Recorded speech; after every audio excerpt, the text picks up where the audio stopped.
Hi students, have a nice day. Today we are going to learn ninth physics. The topic name is light part 2. Now let's learn about uses of concave mirror. It is used as dentist head mirror. In dentist head mirror, a parallel beam of light is made to fall on the concave mirror. This mirror focuses the light beam on a small area of the body such as teeth, throat and etc. And second point, it is used as makeup mirror. When a concave mirror is held near the face and upright, the magnified image is seen. Here our face will be seen magnified. And other applications of concave mirror are also used as reflectors in torches, headlights in vehicles and searchlight to get powerful beam of light. Large concave mirrors are used in solar heaters. Next we move to image formation of convex mirror. Any two rays can be chosen to draw the position of the image in a convex mirror. A ray that is parallel to the principal axis and a ray that appears to pass through the center of curvature. In convex mirror, nature of the image is virtual, erect and smaller than the object. Uses of convex mirror. Convex mirror are used as rear view mirrors in vehicles. It always forms a virtual, erect, small sized image of the object. As the vehicles approach the driver from behind, the size of the image increases. When the vehicles are moving away from the driver, the image sizes decreases. A convex mirror provides a much wider field of view compared to plane mirror. And next one, convex mirrors are installed on public roads as traffic safety device. Learn about refraction of light. Put a straight pencil into a tank of water or beaker of water at an angle of 45 degree and look at it from one side and above. How does the pencil look now? The pencil appears to be bent at the surface of water. This activity explains the refraction of light. The bending of light rays when they pass obliquely from one medium to another medium is called refraction of light.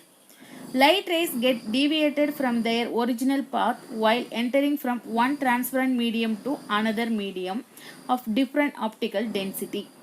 This deviation in the path of light is due to change in velocity of light in the different medium.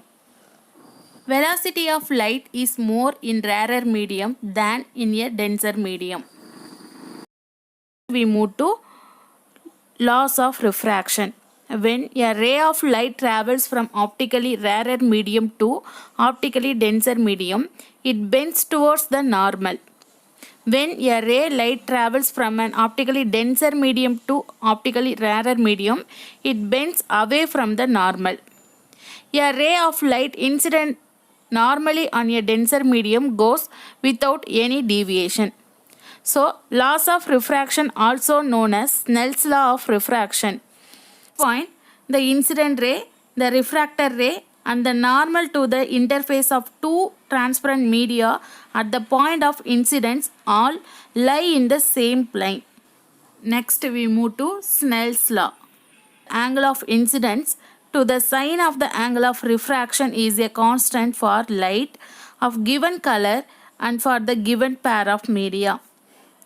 If I is the angle of incidence and R is the angle of refraction, so sin I divided by sin R is equal to constant. This constant is called the refractive index of the second medium with respect to first medium. It is generally represented by the Greek letter mu. So mu is equal to speed of light in vacuum or air divided by speed of light in the medium. So general mu is equal to speed of light in medium 1 divided by speed of light in medium 2. Here mu means refractive index. It has no unit and it is the ratio of two similar quantities. This law is also called as Snell's law. Now let's learn about total internal reflection. When light travels from denser medium into a rarer medium, it gets refracted away from the normal. While the angle of incidence in the denser medium increases, the angle of refraction also increases and it reaches a maximum value of 90 degree for the particular value. The angle of incidence is called critical angle. The angle of incidence at which the angle of refraction is 90 degree is called the critical angle.